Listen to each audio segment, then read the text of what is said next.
27 রমজান নাকি, এটা একটা আস্ত পাগলামি। এইভাবে পটকা ফুটিয়ে মাইকিং করে বক্তব্য দিয়ে লাইলাতুল কদর 27 রমজান জাগতে হবে, একাধিক বুখারী মুসলিমের হাদিসের বিরোধী আমল। আর কি যে বুঝছে, ভোর রাত থেকে মাইকে চিল্লাচ্ছে, গাজাল পড়ছে, বক্তব্য দিচ্ছে, তো আপনার একটা বিবেচনা থাকা দরকার। তোমার মাথাতে কি একটুকু কিছুই নাই? একটুকু আল্লাহ ঘেলু দেয়নি? কত মানুষ ইবাদত করছে, তুমি যে চিল্লাচ্ছ তার তোমার অসুবিধা হয় না মানুষের? তুমি এটা অনুভব করো না? আপনারা আশেপাশে দেখলে তাকে বলেন, আপনার ইতস্তবোধ হয় না কেন? আপনার বোধগম্য হয় না কেন? আপনার বোধোদয় হয় না কেন? আপনার মানবতা নাই কেন? পাশে আর একটা মানুষ সালাত আদায় করছে, কেমনে করে? আপনি এখানে বক্তব্য দেন মানে? চিৎকার করে ইবাদত করতে নিষেধ করা আছে, তুমি কি একাই দুনিয়াতে আছো যে তুমি এভাবে গাজাল বলছো? কি বুঝাতে চাচ্ছ? যার 30 মিনিট আছে, আর 1 ঘন্টা আছে, আর আজানের 5 মিনিট আছে, সব প্রতারণা, সব নগদ মিথ্যে, রাসূলের উপর অপবাদ। আল্লাহ রাসূল বলছেন যে খানা হাজির হয়ে গেছে, আজান হয়েছে, খাও। তাহলে ও যে বললো নিষেধ, তো এটাকে তার পৈতৃক সম্পত্তি, তার বাবার সম্পত্তি। কে ওকে বললো যে এখন নিষেধ? কেন বলবে? কোন সাহস তার? কে তাকে সাহস দিল? ধর্মের নামে প্রতারক, জীবন বাজি রেখে দলবল সহ এভাবে ধর্মের নামে প্রতারণা দিয়ে যাচ্ছে। যুদ্ধ করে আসছি 90 সাল থেকে, বলেছি নির্ধারিত সময়ের 30 সেকেন্ড আগে রোজা সে ইফতার করতে হবে। এখন শেষ পর্যন্ত এবছর যা বলছিলাম সেটাই মানুষ গ্রহণ করলো। সবই করবে সময়ের গতিতে, আজকেই করতে পারে, হয় শরমে করে না, হয় লজ্জায় করে না, আর না হলে বুঝতে পারে না সেজন্য করে না। বুঝতে পারে না এ কথাটা আমি বলি না, বুঝতে পারে। অনেকেই বড় বড় বিদ্বান রয়েছে, হয় শরমে করে না, আর না হলে কেমনে বলি এতদিন করেছি একটা, এখন করবো আরেকটা, একটা কিছু আছে এইরকম। কেন এভাবে ইবাদত করবে মাইকে? কেন এভাবে চিৎকার করবে? আর 5 মিনিট, আর 10 মিনিট, আর 1 মিনিট। আল্লাহ নবী বলছেন খাদ্য উপস্থিত হয়েছে, খাও। আজান হয়েছে, খাও, খেয়ে সালাতে যাও। হাদিস তো বুখারী মুসলিম। সম্মানিত দিনী ভাই বোন, লাইলাতুল কদর আমাকে ভুলিয়ে দেওয়া হয়েছে লাইলাতুল কদর কোনটি। তারপরে তিনি বলছেন ইন্নি রাআইতু আন্নি আসজুদু ফি মাইনাতিন, তবে আমি নিজেকে দেখছি যে আমি কাদামাটি, পানি মিশ্রিত কাদামাটির উপরে সিজদা করছি। এটা আমি দেখছি নিজেকে, এই কথা তিনি বলছেন।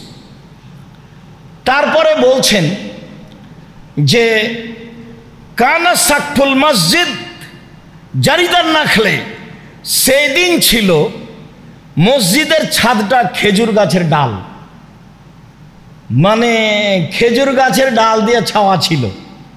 তাহলে কি বুঝলাম? মানে পানি হলে বাহিরে যা পড়বে ভিতরে তার চেয়ে বেশি পড়বে। কিভাবে ভিতরে বেশি পড়বে? বাহিরে বন্ধ হয়ে গেলি পানি শেষ, আর এখানে আরো কিছুক্ষণ টপ টপ করে পানি পড়বে, যেগুলো ডালের সাথে লেগে আছে, যেগুলো ডালের সাথে লেগে আছে। মা নারা ফিস সামায়ে শায়ান, সেদিন আকাশে কোনো কিছু ছিল না। রাতে হঠাৎ একটা মেঘ দেখা গেল, ফম তেরো না, বেশ বৃষ্টি হয়ে গেল। ফারাইতো আসারাল মায়াতিনে আলা ফাসাল্লা বেনা রাসূলুল্লাহ সাল্লাল্লাহু আলাইহি সাল্লাম, সেদিন আল্লাহ রাসূল আমাদেরকে নিয়ে সালাত আদায় করলেন। ফারাইতো আসারা তিন আল মায়ে ফি জাবহাতে রাসূলুল্লাহ সাল্লাল্লাহু আলাইহি ওয়াসাল্লাম জাবহাতে আলা জাবহাতে রাসূলুল্লাহ সাল্লাম, আমি দেখলাম সকালে রাসূলের কপালে মাটি, কাদা মাটি লেগে আছে। রাতে বৃষ্টি হয়েছে, রাতে সিজদা করেছেন, সেই কাদা মাটি লেগে আছে। আর সেদিন ছিল মিন সুবহে হেদা ইশরিনা, 21শে রমজানের সকাল। সেদিন ছিল 21শে রমজানের সকাল। আমরাও বলছিলাম এবছরের ধারণায় 21শে রমজানই মনে হয় লাইলাতুল কদর গেছে বলে অনুমান করা যায়। লাইলাতুল কদরের পরিচয় আব্দুল্লাহ ইবনে আব্বাস রাদিয়াল্লাহু তাআলা আনহু বলেন, রাসূল সাল্লাল্লাহু আলাইহি সাল্লাম বলেছেন, লাইলাতুল কদরে লাইলাতুন সামহাতুন বালজাতুন তালকা, লাইলাতুল কাদর কদরের রাত স্বচ্ছ, পরিষ্কার, শান্তিপূর্ণ। কদরের রাত হয় স্বচ্ছ, পরিষ্কার, শান্তিপূর্ণ। লা বারেদাতুন ওয়ালা হাররা, কদরের রাত শীত গরম থেকে মুক্ত হয়। তুসবিহু শামসু সাবিহাতুহা যায়ফা হামরা, কদরের রাতের সকাল সূর্যের কিরণ হবে দুর্বল এবং লাল বর্ণের। এক, কদরের রাত স্বচ্ছ, পরিষ্কার, শান্তিপূর্ণ। দুই, কদরের রাত শীত গরম থেকে মুক্ত। তিন, কদরের রাতের সকাল হবে সূর্যের কিরণ দুর্বল এবং লাল বর্ণের। চার, কদরের রাত হবে কান্না ফিহা কামারান, মনে হবে রাতটা চন্দ্রের মতো উজ্জ্বল। চন্দ্রময় রাত যেমন উজ্জ্বল তেমন উজ্জ্বল হবে। চন্দ্র রাতে থাকবে এ কথা নয়, চন্দ্রময় রাত যেমন উজ্জ্বল রাতটি হবে তেমন উজ্জ্বল। তিনি বলেন লা ইয়াখরুজু শয়তান, সে রাতে শয়তান বের হবে না যতক্ষণ পর্যন্ত ফজর না হচ্ছে। ওইদিকে জিবরাইল এবং ফেরেশতাগণ ফজর পর্যন্ত অপেক্ষা করছেন, আর এই দিকে শয়তান বের হওয়া থেকে বিরত থাকছে ফজর পর্যন্ত। সবের সমন্বয়ে লাইলাতুল কাদর যা বুঝলাম।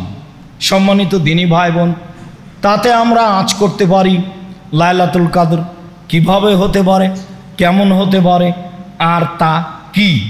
অবশ্যই এবছর যা গেছে গেছে, সামনে হায়াতে আল্লাহ বাঁচিয়ে রাখলে আরও ভালো প্রস্তুতিতে শেষের দশক পালন করব বলে আমরা আশা করছি। আল্লাহ আমাদের তৌফিক দান করুক। আল্লাহুম্মা আমিন। আল্লাহুম্মা সাল্লি আলাইহি আল্লাহুম্মা বারিক।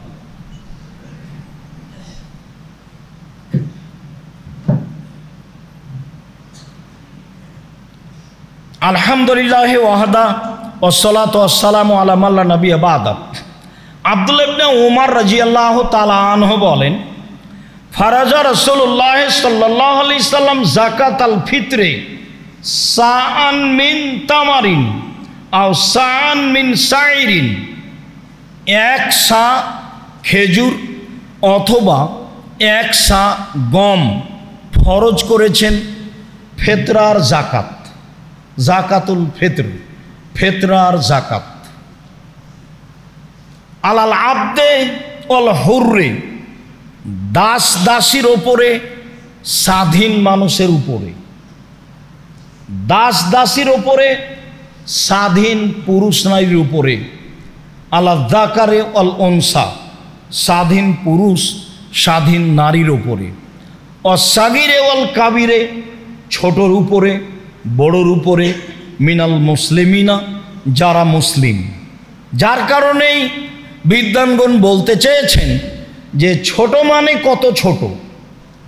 ছোট মানে ঈদের মাঠে যাওয়ার পূর্বে যার জন্ম সেও একটা হলো এইটা, আর আরেকটা হলো যেহেতু সূর্য ডুবে গেলে রমজান শেষ হয়ে গেছে, অতএব সূর্য ডুবা পর্যন্ত যার জন্ম তার ফেতরা দিতে হবে। এক সা 2.5 কেজি, এক সা 2.5 কেজি।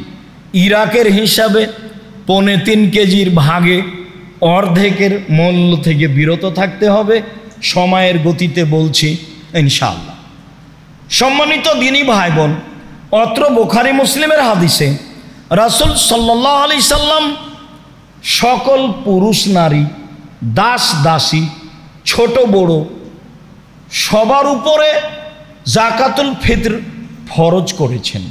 ভিক্ষুককেও যাকাতুল ফিতরা দিতে হবে, যে ভিক্ষা চাই তাকেও দিতে হবে। আর কারণ এটাই আব্দুল্লাহ ইবনে আব্বাস রাদিয়াল্লাহু তাআলা আনহু বলেন, ফারাজা রাসূলুল্লাহ সাল্লাল্লাহু আলাইহি ওয়াসাল্লাম যাকাতাল ফিত্রে তোহরাল লিসিয়াম মিনাল লাগব ওয়া রাফাসে, সিয়ামটাকে অশ্লীল কথা ও কর্ম, অপছন্দ কথা ও কর্ম থেকে পবিত্র করার জন্য। মানুষ হিসেবে কিছু যদি ঘটে থাকে তো ফিতরা দিয়ে আল্লাহ ওটা পার করে দিবেন, সেই জন্য।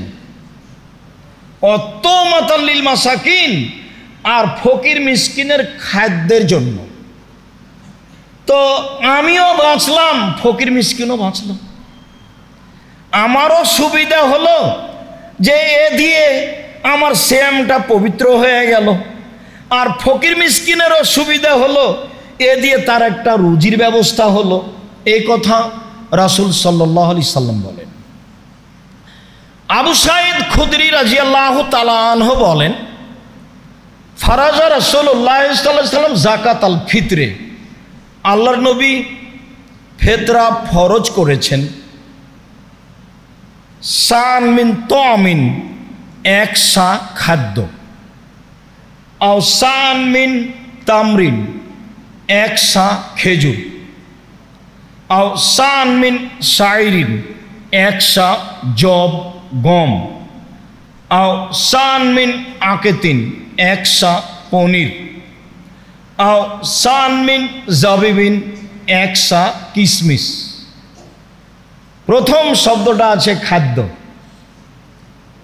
এখন কেউ যদি মনে করে যে আমি 2.5 কেজি সেমাই কিনে দিব, দিলে ভুল হবে তা নয়, দিতে পারে। তো সমাজের ফকির মিসকিনের যেটাতে উপকার হবে সেটাই দিবে, এটাই মূলত ভালো।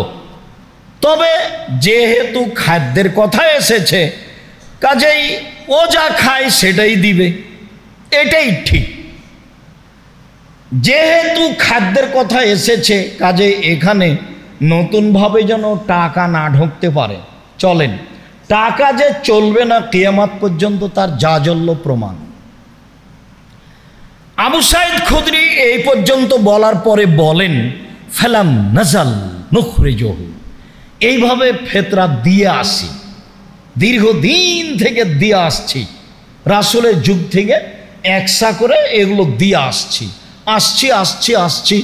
ফাকাদেমা মুআবিয়াত মিনাস শাম হাজ্জানা মুতামিরান, একদা সিরিয়া থেকে মুআবিয়া আসলো হজের উদ্দেশ্যে অথবা উমরার উদ্দেশ্যে। তখন মুআবিয়া সিরিয়ার দায়িত্বশীল, অর্ধ পৃথিবীর খলিফা, কুশাগর বুদ্ধিজীবী, রাজনীতিবিদ ওমর বুঝছিলেন মুআবিয়ার বুদ্ধির অভাব নেই, মুআবিয়ার নেতৃত্ব দেওয়ার অভাব নেই। মুআবিয়া সুযোগ্য, সুদক্ষ, সুপণ্ডিত এবং চৌকুশ নেতা, কাজেই তাকে একটা বিশাল ভূখণ্ডের মালিক না করলে আসলেই তাকে পরিস্থিতি অনুযায়ী ঠেকিয়ে রাখা কঠিন। সুচিন্তিত মানুষ, বিশাল এলাকার তাকে মালিক করে রাখলেন, তা হলো সিরিয়া। একদা সিরিয়া থেকে আসলেন মুআবিয়া, ফাকাল্লামান নাস আলাল মিম্বারে, এসে তিনি মিম্বারের উপরে উঠে মানুষের সামনে বক্তব্য দিলেন। ফাকানান ফিমা কানান নাসা, সেদিন তিনি বক্তব্যে যা বলেছিলেন তাতে তিনি বলেছিলেন যে ইন্নি আরা, আমি মনে করি, তিনি বলছেন ইন্নি আরা, আমি মনে করি যে আন্না মুদ্দাইনে মিন সামারাই শাম, সিরিয়ার 2 মুদ অর্ধ সা গম, তা দিল সান মিন তামারিন, মদিনার 1 সা খেজুরের সমান, আমি মনে করি। এই কথা মুআবিয়া রাদিয়াল্লাহু তাআলা মিম্বারের উপরে ঘোষণা দিলেন। যেহেতু সিরিয়ার গমের দাম বেশি আর মদিনার খেজুরের দাম কম, তাহলে দাম অনুপাতে করলেন। এই কথাটা আবার মনে রাখতে হবে শেষে গিয়ে। আমি মনে করি, ইন্নি আরা, আমি মনে করি যে সিরিয়ার 2 মুদ অর্ধ সা গম মদিনার 1 সা খেজুরের সমান। ফা খাজা না সবে জালেকা, মানুষ তখন বলল, আচ্ছা ঠিক আছে, খুব ভালো কথা, তাহলে আমরা গম দিলে অর্ধেক দিব, অর্ধ সা দিব। মানুষ এটা গ্রহণ করে নিল। ফামানা, এবার আমি আবু সাইদ খুদরি বলছি, তবে আমি ফালা আজালা উখরেজহু কামাকুন্ত আখরজহু ফি আহাদি নবী সাল্লাল্লাহু আলাইহি ওয়াসাল্লাম আবাদান, আমি রাসূলের যুগে একসা বের করতাম, সর্বদা বের করব, মাইস্ত যতদিন বেঁচে থাকবো। তবে আমি, মানুষ তো মুআবিয়া রাদিয়াল্লাহু তাআলার এই রায় সিদ্ধান্তকে গ্রহণ করে নিল, যেটা তিনি বললেন আমি মনে করি, তো মানুষ গ্রহণ করে নিল। মানুষ তো করেই, ভারত বাংলাদেশ পাকিস্তানের শতকরা 95 জন মানুষ করেছে, করছে। এখন আপনি দেখছেন আপনার পাশে, হয়তো বা আপনিও তার মধ্যে একজন। তো মুআবিয়া রাদিয়াল্লাহু তাআলা বলছেন যে যতদিন আমি হায়াতে বেঁচে থাকবো একসাথ দিব। কাল রাজুলুন মিনাল কওমে, একটা লোক পাশ থেকে বলল, কেন? মুদ্দানে মিন কামহিন, অর্ধশা গম দিলে হবে না? তখন তিনি বলছেন, লা কিমাত মুআবিয়া, আরে এইটা তো মুআবিয়ার মূল্য হিসাব, লাখ ভালো হওয়া আমল বেহা, না আমি কখনো মানব, না আমি কখনো আমল করব। আমি মুআবিয়ার এই মূল্য হিসাব কখনো কবুল করব না, আমি মুআবিয়ার এই মূল্য হিসাব সিদ্ধান্ত রায়কে কখনো মানব না। হাদিস তো সহিহ, আপনি কি করবেন? কে আপনাকে বলল? সারা পৃথিবীর মানুষ মেনে নিলে আপনি মেনে নেবেন? সারা দুনিয়াতে মাত্র ইব্রাহিম আলাইহিস সালাম আর তার স্ত্রী ভালো মানুষ ছিলেন, আর কেউ ছিল না। তাহলে এখন ইব্রাহিম আলাইহিস সালাম উল্টে যাবেন? সারা দুনিয়ার মানুষ যদি এখন করোনায় 3 ফুট পর দাঁড়ায়, আপনিও দাঁড়াবেন? হুজুরি যে আগে বক্তব্য কত শক্ত, কাবা ঘরে 3 ফুট আছে, কাবা ঘরের চেয়ে আরও যদি কোনো জায়গা ভিন্ন থাকতো সেখানে 3 ফুট থাকলে হবে না? 3 ফুট পর দাঁড়ানোর সিদ্ধান্ত পেশ করতে হলে আবার কাকে আসতে হবে? মুহাম্মদ সাল্লাল্লাহু আলাইহি সাল্লামকে। যেহেতু মুহাম্মদ সাল্লাল্লাহু আলাইহি সাল্লাম কিয়ামত পর্যন্ত আসবেন না, কাজে ইবাদতের নিয়ম কিয়ামত পর্যন্ত কোনোদিন পরিবর্তন হবে না। আপনি পালন করতে পারেন না, মসজিদে আসেন না সমস্যার কারণে। আরে যারা এটা বলেছে তারাই তো করোনা দেয়নি, একদিনও টিকা দেয়নি। ও তো তারা টিকা বিক্রি করার জন্য এগুলো করেছে, সেটা তো আপনারাও জানেন। সবাই কেন বুঝে না? অবাক কথা, ইবাদতের জায়গায় তো মসজিদ। বিপদে পড়লে তো আল্লাহ রাসূল দৌড়িয়ে মসজিদে গেলেন। চন্দ্র সূর্য গ্রহণ লেগে গেছে, চলো মসজিদে দোয়া করো, দান খায়রাত করো। আরে বাঁচো বিপদ থেকে, দোয়া করে মসজিদে চলো। আর এখন বলছে মসজিদে নিষেধ, কেমন উল্টা বুদ্ধি। আর নগদ হুজুর বলছে যা ঠিক আছে। এটা হয়? হুজুর কেন বলবে? কেন হুজুর বলবে? সভাপতি সেক্রেটারি বলতে পারে। রুজি সভাপতি সেক্রেটারির কাছে আছে, এই বুঝটা আপনার ভুল। রুজি আল্লাহ রেখেছেন পৃথিবী সৃষ্টির 50,000 বছর পূর্বে। আমরা তো তার জাজল্য প্রমাণ। কই, আমার তো এরকম 90 সাল থেকে মাঠে আছে, এরকম কোনোদিন ঘটেনি যে কোনো সভাপতি সেক্রেটারিকে হিসাব করে কথা বলতে হবে, বা কোনো জায়গাতে কোনো মঞ্চে এরকম পরিবেশ তো আমি বুঝলাম না কোনোদিন। সম্মানিত দিনী ভাই বোন, রাসূল সাল্লাল্লাহু আলাইহি সাল্লামের পদ্ধতিই চূড়ান্ত। এক সাই শস্য দিতে হবে, শস্যই দিতে হবে। মানুষ মূল্য দিলে গুনাহগার হবে। সারা পৃথিবীর মানুষ যদি টাকার ফেতরা দেয়, সারা পৃথিবীর মানুষের কারো ফেতরা আদায় হবে না, এটাই এই চূড়ান্ত। সারা দুনিয়া যে দিচ্ছে, সারা দুনিয়া দেখ না, আরও কেউ দেখ না। যদি টাকা দিয়ে ফেতরা দেওয়া প্রমাণ করতে হয়, আবার মুহাম্মদ সাল্লাল্লাহু আলাইহি সাল্লামকে আসতে হবে, এসে বলতে হবে যে তোমরা টাকা দিয়ে ফেতরা দাও। ওই সময়ে টাকা ছিল, ওই সময়ে মুদ্রা ছিল। স্বর্ণের মুদ্রা দিয়ে হাট বাজার হতো, রূপার মুদ্রা দিয়ে হাট বাজার হতো, কিন্তু তিনি মুদ্রার কথা উল্লেখ করেননি। আব্দুর রাজ্জাক সাহেব, চাউল যে কেউ নেয় না, ফেলে দেন। কেউ যদি না নেয় তো জামিয়ে পাঠিয়ে দিন। এখন আপনার পথ কি? যদি কোনো পথই না পান তো একটা কিছু করবেন, কিছুই যদি না পান তো বাড়িতে রাখা হবে না, ফেলে দিন।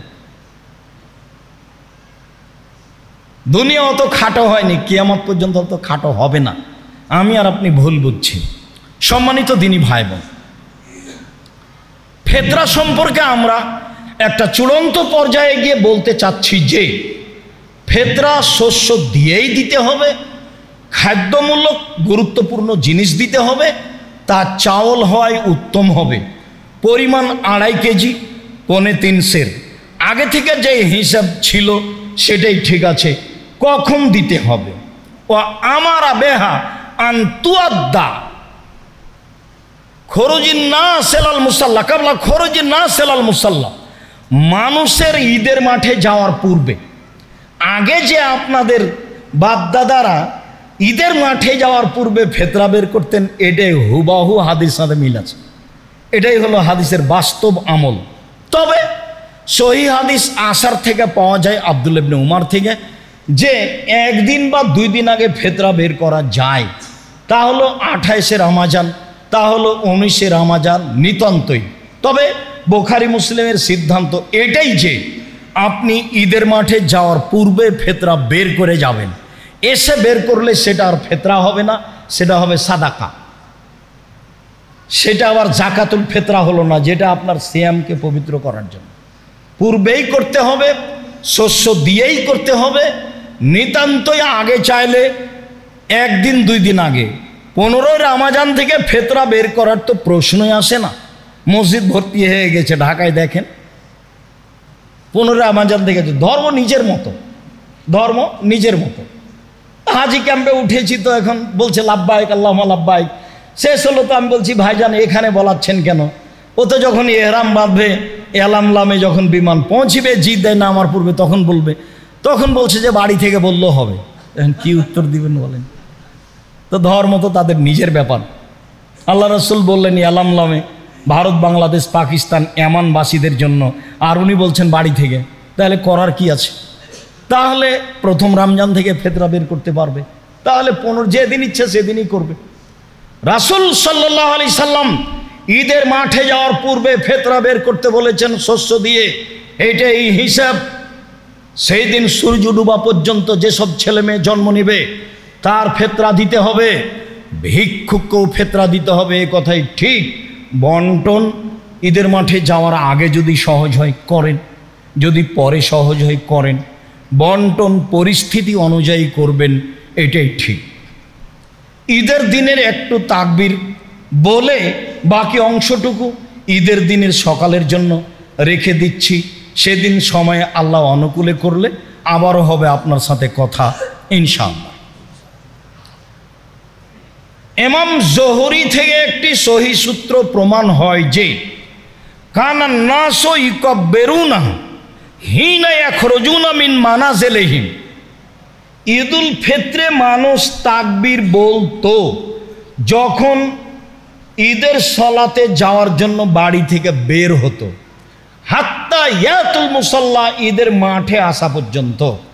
অফি রিওয়ায়াতিন হাত্তা ইখরাজাল ইমাম, ইমাম বের হওয়া পর্যন্ত। ফায়জা খারাজা সাকাতু, যখন ইমাম তার সলাতের জায়গায় চলে যেতেন তখন মুসল্লিরা তাকবীর বলা থেকে বিরত হয়ে যেতেন। অনেক বর্ণনা এসেছে কানান নবী সাল্লাল্লাহু আলাইহি সাল্লাম ইকাব্বিরু হিনা ইয়াখরুজা হাত্তা ইসাল্লিয়া।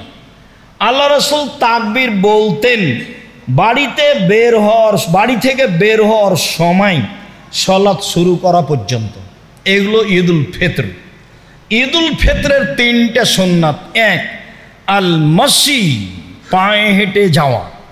সম্ভব হলে পায়ে হেঁটে যাবেন, এটাই ঠিক। যাবেন একটাই, আসবেন একটাই। 2 আল আকলো কাবলাল খরুজ, বের হওয়ার পূর্বে খাওয়া, যেটা কুরবানির বিপরীত। 3 অল ইগতিসাল, গোসল। গোসল সুন্নাতের অন্তর্ভুক্ত, না পারেন সেটা ভিন্ন কথা। ঈদুল ফিতরের জন্য এই 3টে গোসল টোসল করে ভালো পোশাক পরে। ভালো পোশাকের অর্থ এই নয় যে নতুন পোশাক হতে হবে। জুমার দিনে পোশাকের যত গুরুত্ব পেশ করা হয়েছে ঈদের দিনের তত গুরুত্ব পেশ করা হয়নি। খালি বুখারী মুসলিমে এসেছে ওমর রাদিয়াল্লাহু তাআলা আনহু একটা কাপড় নিয়ে এসে আল্লাহ রাসূলকে বললেন আপনি যদি এটা কিনতেন তাহলে আপনি আগন্তুকের সাথে এইটা পরে সাক্ষাৎ করতেন, আর ঈদের যাওয়ার সময় এইটা পড়তেন, এইটা বললেন, এটা এইভাবে বললেন। আর জুমার দিনের জন্য আল্লাহ রসুল বলেছেন সকালে সকালে গোসল করলো, স্ত্রীকে গোসল করালো, সম্ভব হলে আতর গায়ে লাগালো, তারপরে ভালো পোশাক পরিধান করলো, পায়ে হেঁটে মসজিদে গেল, মানুষের কাঁধ ডিঙ্গিয়ে সামনে গেল না, ইমামের খুতবা শুনলো, তার সাথে সালাত আদায় করলো, তাহলে বাড়ি থেকে যত পদক্ষেপ পা রেখেছে ততবার সমান। 1 বছর তাহাজ্জুদ সালাত আদায় করলে, 1 বছর নফল সিয়াম আদায় করলে জানে কি হয় তাই। তাহাজ্জুদ সিয়াম, তাহাজ্জুদ সিয়াম, তাহাজ্জুদ সিয়াম, 1 বছর সমান যা প্রত্যেক পদক্ষেপে তাই। সেইখানে ভালো পোশাকের কথা আছে। আর আপনি যদি এই ঈদে 4-5 সেট কাপড় নেন, তাহলে তো দোকানদারকে সামলাতে হবে, যেখানে কাপড় তৈরি হচ্ছে তাকে সামলাতে হবে, তাহলে কর্মচারীকে সামলাতে হবে, তাহলে সবাই ব্যস্ত, তো আবার রামাজান মূল্যায়ন করবে কে? আপনি যেমন 5 কাপড়ে ব্যস্ত, তা আপনার বউ তেমন 10 কাপড়ে ব্যস্ত, তো দোকানদারও তেমন ব্যস্ত। সবাই মিলে এখন ভাবছে যে 11 মাসে যা ব্যবসা হয়েছে 1 মাসে ব্যবসা করে নাও, তাহলে ইবাদত করবে কে? সবটাই উল্টে গেছে, সবটাই খাওয়া থেকে নিয়ে সব কিছু সবটাই কমাতে হবে, তাহলে আপনি ইবাদতকে মূল্যায়ন করতে পারবেন। সম্মানিত দিনী ভাই বোন, আলী রাদিয়াল্লাহু তাআলা আনহু ইকাব্বিরু ইয়াউমা আরাফা বাদাল ফজরে ইলা সালাতিল আসর মিন আখির আইয়াম। কুরবানির ঈদে আলী রাদিয়াল্লাহু তাআলা আনহু আরাফার দিন তাকবীর পাঠ করেন আইয়ামে তাশরিক পর্যন্ত, অর্থাৎ ঈদের 3 দিন পর পর্যন্ত। আবু হুরায়রা রাদিয়াল্লাহু তাআলা আনহু আর আব্দুল্লাহ ইবনে উমর ইয়াখরুজানে ইলা সুকে ফি আইয়ামিল আসরে, কুরবানির 1 থেকে নিয়ে 13 তারিখ পর্যন্ত 10 তারিখ পর্যন্ত তারা বাজারের দিকে যেতেন। ওয়ায়ুকাব্বিরানে, দুইজনই তাকবীর পাঠ করতেন। ওয়ায়ুকাব্বিরু নাসু বে তাকবীরে হেমা, জনগণও তাদের তাকবীরের সাথে তাকবীর পাঠ করত। তাহলে কুরবানির দিন কুরবানিতে তাকবীর হলো একেবারে ঈদুল আজহার 1 তারিখ থেকে নিয়ে 13 তারিখ পর্যন্ত, এক টানা 13 তারিখ আসর সালাত পর্যন্ত। আর ঈদুল ফিতরে তাকবীর হলো বের হওয়া থেকে ঈদের মাঠ পর্যন্ত, সালাত পর্যন্ত। 1 হাদিসে বের হওয়া থেকে ঈদের মাঠ পর্যন্ত, আর 1 হাদিসে বের হওয়া থেকে নিয়ে সালাত পর্যন্ত। এ হলো তাকবীর। বিষয়গুলি ভালোভাবে মনে থাকে যেন। সব তাকবীরেই হাত উঠাতে হবে সেই কথাটি পরে। এখানে আরেকটি জরুরি কথা, যে কি তাকবীর পড়ব, তাকবীর কি হবে আমাদের। আল্লাহ তাআলা বলছেন ফাদকুরুল্লাহা ইনদাল মাশারিল হারাম, তোমরা কুরবানির দিন মাশারে হারামে আল্লাহকে ডাকো। যারা হজ করতে যায় তাদেরকে বলছে। মাশারে হারাম আছে মুজদালিফায়, ভিড়ে আপনি খুঁজে পাবেন না, পরের দিন দেখে আসিয়েন, নাহলে আগের দিন দেখে আসছেন। লেখা আছে মসজিদ ও মাশারে হারাম, ওখান থেকেই আপনার রাস্তা একটু ব্যাক করে ঘুরে পাথর মারতে যেতে হবে। এইটা আরাফা থেকে আস্তে আস্তে বলতে গেলে একটা শেষ পর্যায়ে, এটা হলো মাশআরে হারাম। এখানে আশেপাশে হাতিকে ঠেকিয়ে দেওয়া হয়েছিল। আল্লাহ এখানে আল্লাহকে ডাকতে বলছেন। আল্লাহ বলছেন ফাদকুরুহু মা হাদাকুম, তোমরা তাকবীর পাঠ করো যেভাবে আল্লাহ তোমাদেরকে শিখিয়ে দিয়েছেন। আল্লাহ তাআলা বলছেন ওয়াদকুরুল্লাহা ফি আইয়ামিম মাদুদাত, এই দিনগুলিতে তোমরা আল্লাহকে ডাকো, জিকির করো। কি দিয়ে ডাকবো, কি দিয়ে জিকির করব? তাতে স্পষ্ট প্রমাণ আছে এইটুকু যে আব্দুল্লাহ ইবনে উমর ইকাব্বিরু, আব্দুল্লাহ ইবনে উমর ফি আইয়ামিত তাশরিক, তাশরিকের দিনগুলিতে বলতেন আল্লাহু আকবার, আল্লাহু আকবার, লা ইলাহা ইল্লাল্লাহ, আল্লাহু আকবার, আল্লাহু আকবার, ওয়ালিল্লাহিল হামদ। পরে ও আল্লাহু আকবার, আল্লাহু আকবার, লা ইলাহা ইল্লাল্লাহ, আল্লাহু আকবার, আল্লাহু আকবার, ওয়ালিল্লাহিল হামদ। হাদিস সহিহ। এইটুকু বোঝা যায় স্পষ্ট। আল্লাহু আকবার কাবীরা, আলহামদুলিল্লাহ কাসীরা, সুবহানাল্লাহি বুকরাতান ওয়া আসীলা, এইটা আমরা এ যাবৎ প্রমাণ করতে পারি। এইটা থেকে আপনাকে বিরত থাকতে হবে সারা দুনিয়া বললেও। তাহলে আপনি জিকির কি করবেন? তো জিকির করেন তাহলে, যেহেতু আয়াত দ্বারা প্রমাণ। জিকির কি? সবচেয়ে উত্তম জিকির লা ইলাহা ইল্লাল্লাহ। আফজালুজ জিকির লা ইলাহা ইল্লাল্লাহ। সবচেয়ে উত্তম জিকির হচ্ছে লা ইলাহা ইল্লাল্লাহ। বলেন তাহলে কুরবানির 1 তারিখ থেকে ঈদের দিন সকাল থেকে বলেন লা ইলাহা ইল্লাল্লাহ, লা ইলাহা ইল্লাল্লাহ, লা ইলাহা ইল্লাল্লাহ বলেন। সবচেয়ে উত্তম জিকির হচ্ছে সুবহানাল্লাহি ওয়া বিহামদিহি সুবহানাল্লাহিল আযীম, সুবহানাল্লাহি ওয়া বিহামদিহি সুবহানাল্লাহিল আযীম। সবচেয়ে উত্তম জিকির হচ্ছে সুবহানাল্লাহি আলহামদুলিল্লাহি ওয়া লা ইলাহা ইল্লাল্লাহু আল্লাহু আকবার। সবচেয়ে উত্তম জিকির হচ্ছে সুবহানাল্লাহি ওয়া বিহামদিহি, যেটার 100 বারের হিসাব আছে। সুবহানাল্লাহি ওয়া বিহামদিহি, এ হলো জিকির। তাহলে স্পষ্ট জিকির আব্দুল্লাহ ইবনে ওমর থেকে এইটা, আল্লাহু আকবার, আল্লাহু আকবার, লা ইলাহা ইল্লাল্লাহ, আল্লাহু আকবার, আল্লাহু আকবার, ওয়ালিল্লাহিল হামদ। আল্লাহু আকবার কাবীরা, আলহামদুলিল্লাহ কাসীরা, সুবহানাল্লাহি বুকরাতান ওয়া আসীলা বলা থেকে বিরত থাকবেন। আরও 5 জনকে বলতে নিষেধ করবেন, কেন এটা ইবাদত। আমার আর আপনার ইচ্ছা চলে না। যেহেতু আল্লাহকে আল্লাহ নিজে ডাকতে বলছেন যে এই দিনগুলিতে আল্লাহকে ডাকো, জিকির করো, তাহলে তো উত্তম জিকির আছে লা ইলাহা ইল্লাল্লাহ। বলেন, সেটার প্রমাণ আছে জিকির হিসাবে। সবচেয়ে জিকির যাতে 4টা কালেমা আছে, সুবহানাল্লাহি আলহামদুলিল্লাহ লা ইলাহা ইল্লাল্লাহ আল্লাহু আকবার। এটা হলো আপনার ঢাল, যা থেকে বিপদে বাঁচা যায়। এটা হলো পিছন দিক থেকে ঢাল, যাতে শত্রু পিছন দিকে ধরতে না পারে। এটা হলো স্থায়ী শতামল, সুবহানাল্লাহি আলহামদুলিল্লাহ লা ইলাহা ইল্লাল্লাহ আল্লাহু আকবার। এটার গুণ হলো 3টে। একটা, সামনে থেকে শত্রু আপনাকে ধরতে পারবে না, এটা ঠেকাবে। 2, পিছন দিকে শত্রু আপনার আসতে পারবে না, এ ঠেকাবে, জাহান্নাম থেকে বাঁচাবে। 3, এটা হলো স্থায়ী শতামল। আর ভারী জিকির নেকির পাল্লাই সুবহানাল্লাহি ওয়া বিহামদিহি সুবহানাল্লাহিল আযীম। আর একবারে সাগরের সমান যদি পাপ হয়, ফেনার সমান, সবও মুছে যাবে। সেটা কি? 100 বার সুবহানাল্লাহি ওয়া বিহামদিহি সুবহানাল্লাহি ওয়া বিহামদিহি সুবহানাল্লাহি ওয়া বিহামদিহি সুবহানাল্লাহি জিকির হিসাবে নেন। তাহলে জিকির হিসাবে আমি এইগুলো নিতে পারি। আর সরাসরি আব্দুল্লাহ ইবনে ওমর থেকে যা প্রমাণ হলো তা নিতে পারি। সলাতের পরে আপনাদের সাথে বসে সিদ্ধান্ত নিব আমি ঈদের দিন ঈদের সলাত কয়টায় হবে।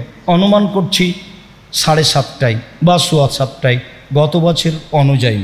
কথা শেষে আপনাদের সাথে হবে। বলছিলাম, সম্মানিত দিনী ভাই বোন, রমজান একটি গুরুত্বপূর্ণ মাস, যা একাধিক দিন একাধিক আলেম ওলামার মুখে শুনেছি। তাতে আমরা এইভাবে বুঝলে ভালো হয় যে রাসূল সাল্লাল্লাহু আলাইহি সাল্লাম বলেছেন, আজান দেওয়ার সময় আকাশের দরজা খুলে দেওয়া হয়। ওই সময়ে যা দোয়া করা হয় তা কবুল করা হয়। ঠিক দুপুর গড়লেই আকাশের দরজা খুলে দেওয়া হয়। এই সময়ে যা বলা হয় তা কবুল করা হয়। ঠিক রাত 12টা পার হলেই আকাশের দরজা খুলে দেওয়া হয়। এই সময়ে যা বলা হয় তা কবুল করা হয়। তাহলে কথা কবুলের সাথে সম্পৃক্ত সময় হলো আকাশের দরজা খুলে দেওয়া। আর আমরা একাধিক দিন অবগত হয়েছি যে রমজানের শুরু থেকে নিয়ে শেষ পর্যন্ত আকাশের দরজা খোলা থাকে। শুধু তাই নয়, জান্নাতের দরজা খোলা থাকে, যদিও কেউ এখন জান্নাতে যাবে না। রহমতের দরজা খোলা থাকে, জাহান্নামের দরজা বন্ধ থাকে, যদিও এখন কেউ জাহান্নামে যাবে না। তো এগুলি আল্লাহ তাআলার দয়া ভালোবাসা দেখানোর জন্য করা হয়ে থাকে, যাতে করে মানুষ রমজান মাসে আল্লাহকে বেশি পাওয়ার জন্য চেষ্টা করে। তো রমজান একটি দয়া রহমতের মাস, যার কাছে যতটুকু অনুকূলে হলো, যে যতটুকু বুঝলাম মনে করলাম সে ততটুকু করলাম। পার হয়ে যাচ্ছে, গেলে আবার ফিরে আসবে 1 বছর পরে, এ কথাই ঠিক। রমজান মাসে ইবাদত হিসাবে একটি গুরুত্বপূর্ণ ইবাদতের পদ্ধতি আছে, তা হলো ইতিকাফ। ইতিকাফ শরীয়তে কোনো এমন সারি বিধান নয় যে করতেই হবে, না করলে গুনাহগার হবে। মর্মে প্রত্যেক পাড়ায় একজন না একজন ইতিকাফ করবে, কথাটি মিথ্যে। করবে মনে করলে পাড়ার লোক গুনাহগার হবে, এটাই সত্য। ইতিকাফ করলে এত নেকি হবে এ কথা নয়, ইতিকাফ করলে মানুষ গুনাহগার হবে এ কথা নয়। রমজানের শেষ দশকে আল্লাহকে বেশি বেশি ডাকার জন্য একটি পদ্ধতির নাম ইতিকাফ। আরবি শব্দ আক থেকে বের হয়েছে, যার অর্থ হলো নিজেকে বিরত রাখা। ইতিকাফ ইবাদতের জন্য নিজেকে বিরত রাখা। ইতিকাফ ফরজ বিধান নয়, তবে ইতিকাফ করতে চাইলে তার কিছু নিয়ম পদ্ধতি আছে।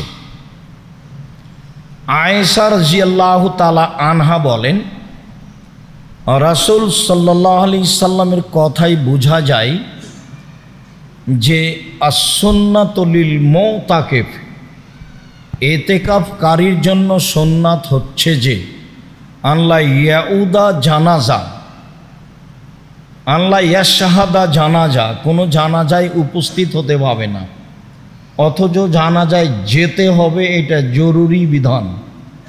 ওয়ালা ইয়াউদা মারিদা, কোনো অসুস্থ ব্যক্তিকে দেখতে যেতে পাবে না, অথচ একটা অসুস্থ ব্যক্তিকে দেখতে যেতে হবে, এইটা জরুরি বিধান।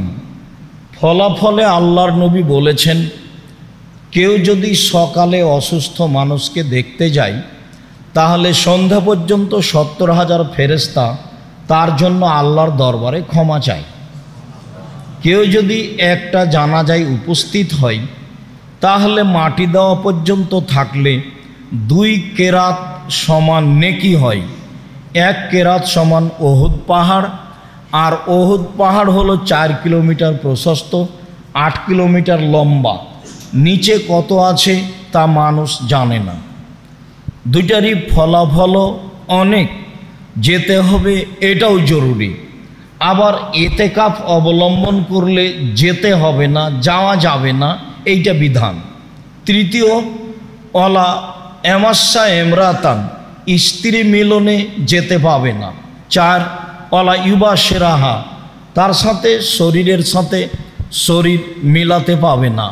ওয়ালা এখরুজা লে হাজাতিন, কোনো প্রয়োজনে বাড়ি থেকে বের হতে, স্থান থেকে বের হতে পাবে না। ইল্লা লাবুদ্দা মিনহু, তবে যদি তার জরুরি কিছু প্রয়োজন হয়, পেশাব পায়খানা বা গোসল, এছাড়া তার স্থান ত্যাগ করতে পাবে না। এ কথা আয়েশা রাদিয়াল্লাহু তাআলা আনহা বলেন। তাতে তিনি বলেন, লা ইতিকাফা ইল্লা বিসিয়ামিন, সিয়াম রোজা ছাড়া ইতিকাফ চলে না। ওলা ইতিকাফা ইল্লা ফি মসজিদিন জামে, জুমা মসজিদ ছাড়া ইতিকাফ চলে না। অক্তিয়া মসজিদে ইতিকাফ হবে না। মহিলাদের বাড়িতে বা মক্তবে ইতিকাফ হবে না। মহিলাদের জন্য যদি মসজিদে নিরাপদ জায়গা থাকে তাহলে জুমা মসজিদে আসতে হবে, অন্যথায় ইতিকাফ নেই। ফরজ বিধানই নেই। তার হজ ফরজ, টাকা আছে কিন্তু মাহারাম নেই, তখন তার উপরে হজ ফরজ হয়নি। আর ইতিকাফ তো ফরজের কোনো প্রশ্নই আসে না। হজ ফরজ বিধান তো মাহারাম ব্যক্তি নেই, তখন তার হজ ফরজ হয়নি। বোনের স্বামী যাচ্ছে, বোন যাচ্ছে, তাই বোনের সাথে চলে যাবে, এই সবগুলো অহেতুক কথা। বা আরও 5 জন মহিলা যাচ্ছে, মহিলার সাথেও হজে চলে যাবে, উমরায় চলে যাবে, এগুলো অহেতুক কথা। এসব কথার সাথে রাসূল সাল্লাল্লাহু আলাইহি সাল্লামের কোনো কথার মিল নেই। বলছিলাম ইতিকাফ। আয়েশা রাদিয়াল্লাহু তাআলা আনহা বলেন, কানান নবী সাল্লাল্লাহু আলাইহি সাল্লাম ইয়াতাকিফুল আশরাল আওয়াখিরা হাত্তা তাওয়াফাহুল্লাহু তাআলা। আল্লাহর নবী রমজানের শেষ দশকে ইতিকাফ করতেন, এভাবেই তিনি দুনিয়া থেকে বিদায় নিয়েছেন। সুম্মা ইতাকাফা আজওয়াজুহু মিন বাদিহি, এরপরে তার স্ত্রীগণ মসজিদে ইতিকাফ করতেন।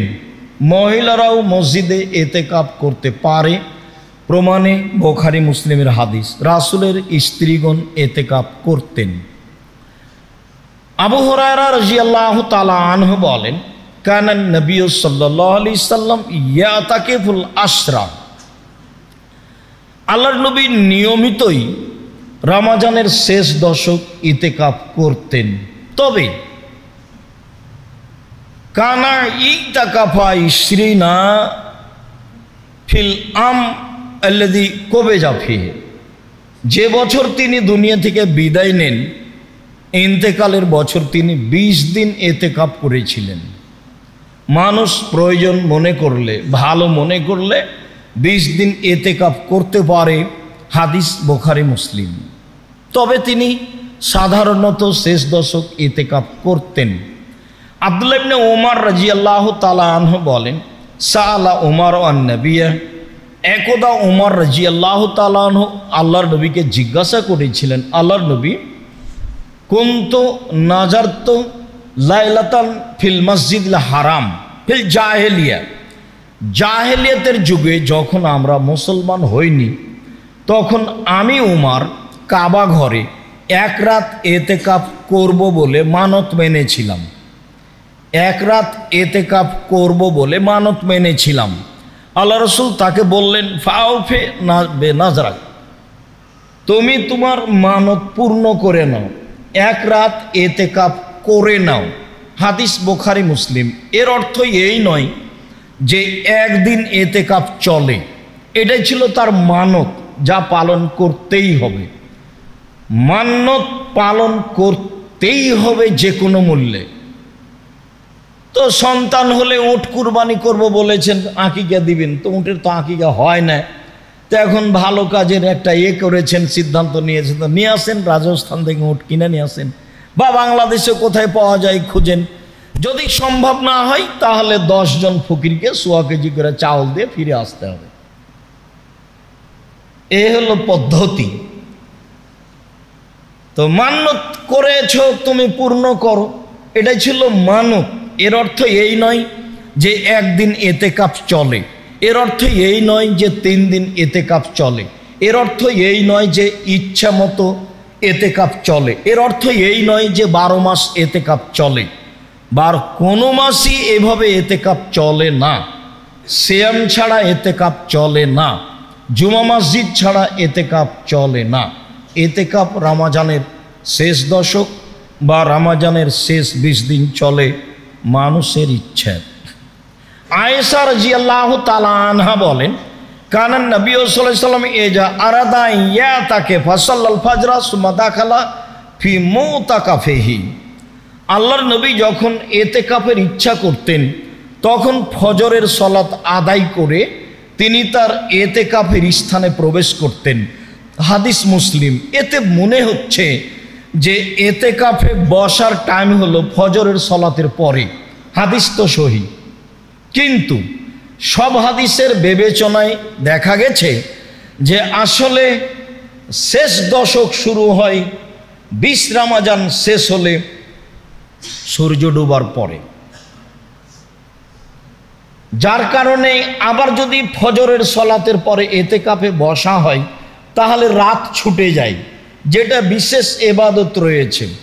যার কারণে সব মিলে এটাই যে ইতিকাফ করতে চাইলে 20 রমজান শেষে মাগরিবের সালাতের পরে তার ইতিকাফের স্থানে বসবে। ইতিকাফ অবস্থায় জরুরি প্রয়োজন ছাড়া বাইরে কোথাও যেতে পারে না, তবে পরিবারের সাথে প্রয়োজনীয় কথা বলতে পারে। জরুরি কথা বলতে পারে। আল্লাহ রসুল বলতেন, রাসূলের স্ত্রী সাফিয়া রাদিয়াল্লাহু তাআলা আনহা একদা রাসূলের ইতিকাফ অবস্থায় মসজিদে আসলেন। তিনি স্বামীর সাথে কথা বললেন।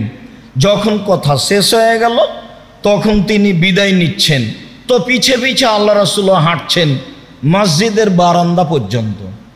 বের হওয়ার কাছাকাছিতেই দুইজন লোক সামনে পড়ল। আল্লাহ নবী বললেন, ইনি হচ্ছেন সাফিয়া। সাহাবীগণ বললেন, বলেন কি? আপনি কি মনে করছেন যে আমরা সন্দেহ করব এ অন্য মহিলা? তাই কি আপনি তাড়াতাড়ি বললেন যে এ হচ্ছে সাফিয়া? তখন আল্লাহ রসুল বলছেন, দেখো আমি তাড়াতাড়ি বললাম এই জন্য যাতে করে শয়তান তোমাদের অন্তরে এতটুকুও জাগাতে না পারে। এইটা বাক্যে, হাদিস বুখারী মুসলিম, এইটা বাক্যে এ মহিলাকে এইটুকু তোমরা যে ভাববা, এই ভাবা যেন তোমাদের ভিতরে না আসতে পারে, তাই আমি বলে দিলাম এটা সাফিয়া। আয়েশা রাদিয়াল্লাহু তাআলা আনহা বলেন, কানান নবী সাল্লাল্লাহু আলাইহি সাল্লাম ইখরুজু ইলাইয়া রাসাহু ওয়া হুয়া ফিল মুতাকিব। আল্লাহ নবী তার মাথাটা ইতিকাফ অবস্থায় আমার দিকে বের করে দিতেন, লাগসেলাহু উরাজ্জেলাহু, যাতে করে আমি মাথাটা ধুয়ে দিই, যাতে করে আমি মাথাটায় চিরুনি করে দিই। মাথাটা ধুয়ে দেওয়ার সুবাদে তিনি মাথা আমার দিকে করে দিতেন, আমি তা ধুয়ে দিতাম। হাদিস বুখারী মুসলিম। তাহলে স্ত্রীর নিকট থেকে এইটুকু সেবা নেওয়া যায়, বা স্ত্রী প্রয়োজনে কথা বলতে পারে, প্রয়োজনে সামাজিক জরুরি কথা বলতে পারে। মোবাইল ব্যবহার করা থেকে বিরত থাকতে হবে সম্ভবপর, যে কোনো অপ্রয়োজনীয় কথা থেকে বিরত থাকতে হবে সম্ভবপর। বলছিলাম ইতিকাফ, যা বললাম মোটামুটি ইতিকাফের অবস্থা। মনে থাকে ভালোভাবে যেন যে ইতিকাফ কোনো জরুরি বিধান নয়। ইতিকাফ মহল্লা একজন করতে হবে, এটা একটা মিথ্যা কথা সমাজে ছড়িয়ে আছে। এই মিথ্যে থেকে মানুষকে ফিরে আসতেই হবে। কেউ যদি এইরকম বিশেষ পদ্ধতিতে ইবাদত করতে চায় তখন তার পদ্ধতি হলো এই। সম্মানিত দিনী ভাই বোন, তারপরে ফিরে যাই লাইলাতুল কাদর। লাইলাতুল কাদরের কথার পূর্বেই বলি, আমাদের দেশের ভারত, বাংলাদেশ, পাকিস্তানের শতকরা ৯৫ জন লোক মনে করে আসলে সব কিছু হয়ে গেছে 15ই শাবান। সারা বছরে যারা মারা যাবে, যারা জন্ম নিবে, যার রুজি বন্টন হবে, সবই তো 15ই শাবানে হয়ে গেছে জাল হাদিসের মাধ্যমে। তাহলে আর লাইলাতুল কাদরে কি হবে? অথচ বোঝা যাচ্ছে যে সব কিছুই হলো লাইলাতুল কাদরে। এই কথাটা ভালোভাবে মনে রাখতে হবে যে 15ই শাবান কিছু না, যা প্রমাণ আছে সব জাল হাদিস। এক থেকে নেই, একটানা 15ই শাবান পর্যন্ত সিয়াম থাকতে হবে, এইটা একটা গুরুত্বপূর্ণ বিষয়। চেষ্টা করেন। কে আপনাকে প্রতারণা দিল যে 15ই শাবানে রুজি বন্টন হয়? তো রিক্সাওয়ালা তো রিক্সা ছাড়া বাদ দিয়ে একবারে সারা রাত গোসল করে আতর গোলাপ মেখে লেগে আছে, জেগে আছে, তো কই রিক্সাই চালাচ্ছে সারা বছর। এইগুলো নয়। হ্যাঁ, সব কিছুই হয়, এ কথাই ঠিক। তা হয় লাইলাতুল কাদরে। চলেন লাইলাতুল কাদর।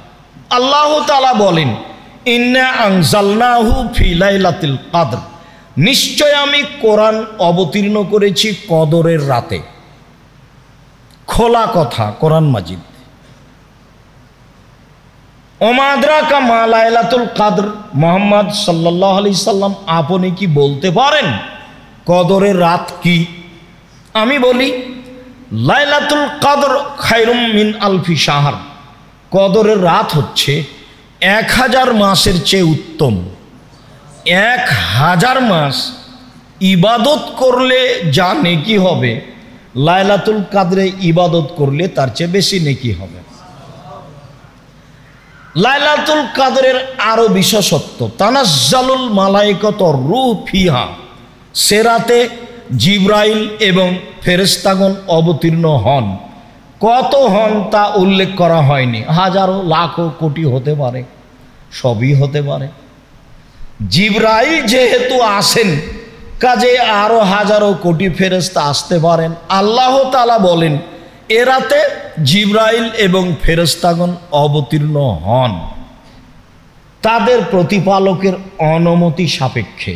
কেউ স্বইচ্ছায় আসতে পারে না, তাদের প্রতিপালকের ইচ্ছাই আসেন।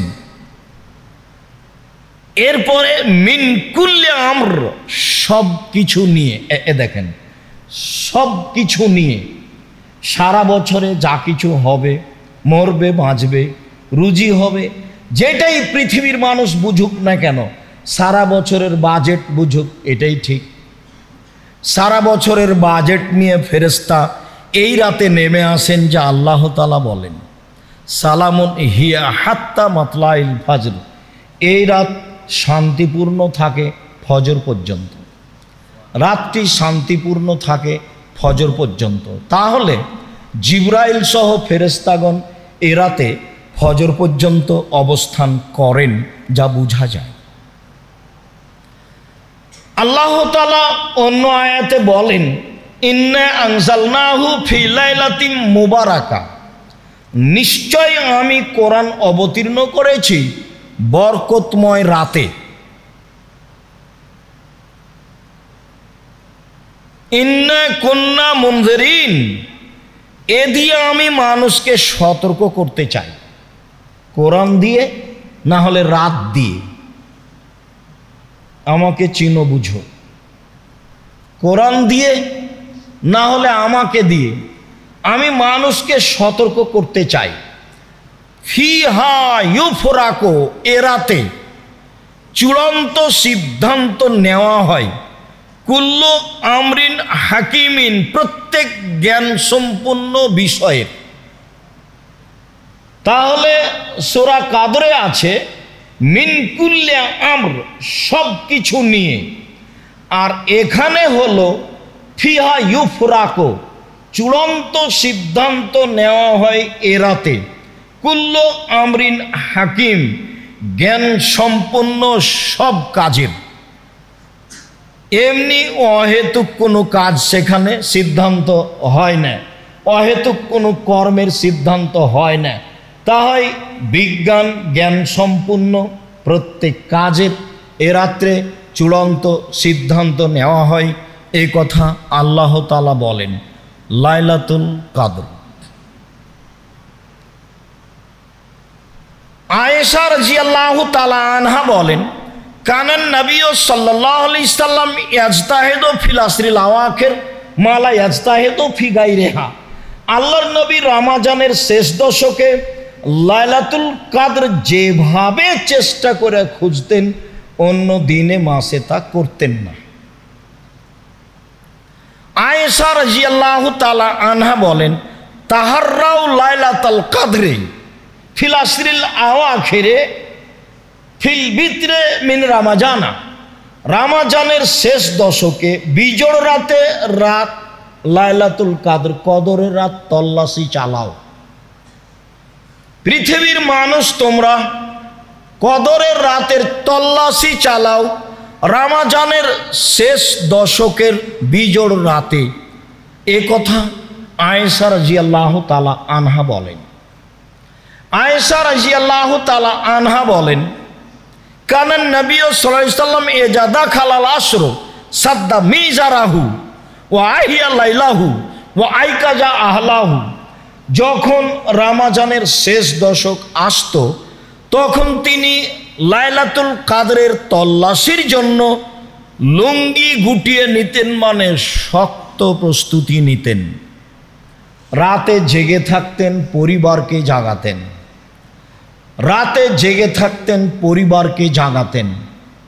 বিজোড় রাতের কথা তিনি বললেও তিনি নিজে 10 রাতি প্রাণপণে চেষ্টা করেছেন লাইলাতুল কদরকে খুঁজতে, যা বোঝা যায়।